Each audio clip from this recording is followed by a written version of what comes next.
when you get lots of messages, you really want to be able to organize those. And in Outlook, they had something called folders, which would appear over here on the side, and they were basically like actual real-world folders, and your emails were like pieces of paper that you could put into the folders, and it helped you to organize your stuff. Gmail doesn't have folders. It has something called labels. Now, labels are very much like folders, but they've got an additional benefit that I'll talk about in a little bit. So let's start with how to make a label. So there's a couple of different ways you can make a label. One is by clicking on this labels button right here and creating the name of the label you want. So let's say that I wanted a label for stuff from Steve T. As I start to type it, if I don't already have a label with a name like that, it'll say, do you want to create a new one? So I can just click create new, and it'll say, you're creating a new label. What do you want to call it? It's already got the name that I started to type. And if I want, I could put this label underneath or inside of another label. It's kind of like putting a folder inside of a folder. I'm not going to do that. I'm just going to create the folder. Over here on my left pane, I've now got a new label called Stuff from Steve. And what I can do is I can take stuff, any stuff I want.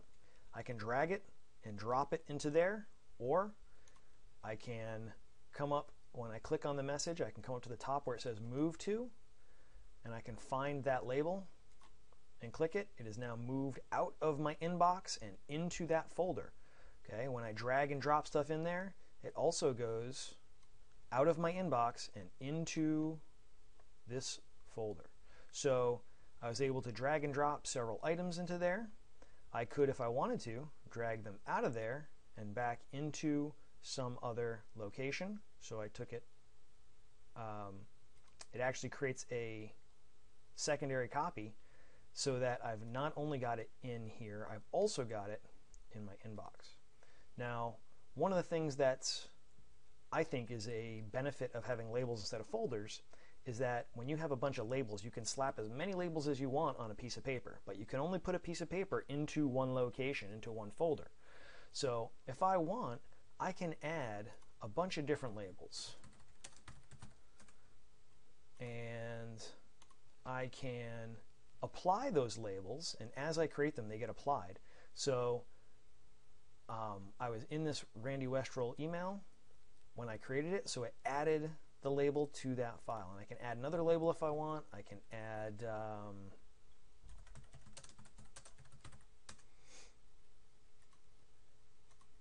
and there it is. Now I've got 4 labels on here: inbox, crank file, phys ed info, stuff from Steve T. All of those labels have been applied to this email.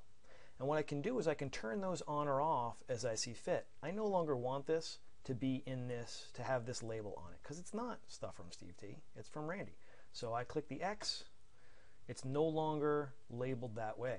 And if I turn off the inbox label as well, it's no longer in my inbox, but it does still exist, and it's in under this label, it's also in under this label. And I can see all the labels that are applied by clicking on the message, and it'll show me all the labels that are on that message. So you can cross-index, cross-reference, cross-file the same email into multiple locations.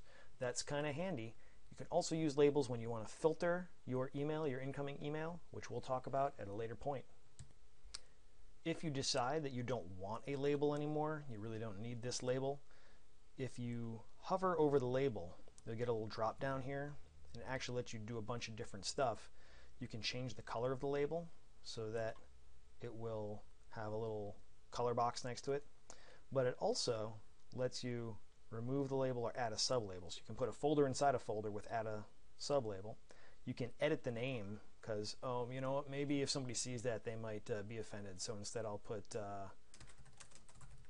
something else that will be less offensive. And I can change that name. I can also, if I want to, just remove the label altogether. I really don't need it. If I hit remove label, it makes the label go away, deletes the label, takes it off of the message that has a label of that. The message doesn't get deleted. The message still exists. It just doesn't have that label on it anymore. See, the label is gone, that one that I had on it before, but the other label I had on it is still there. So you can edit your labels, you can remove the labels, you can add sublabels, and if you want to add colors, You can add colors. And we'll talk about what you can do with this other stuff too at a later point.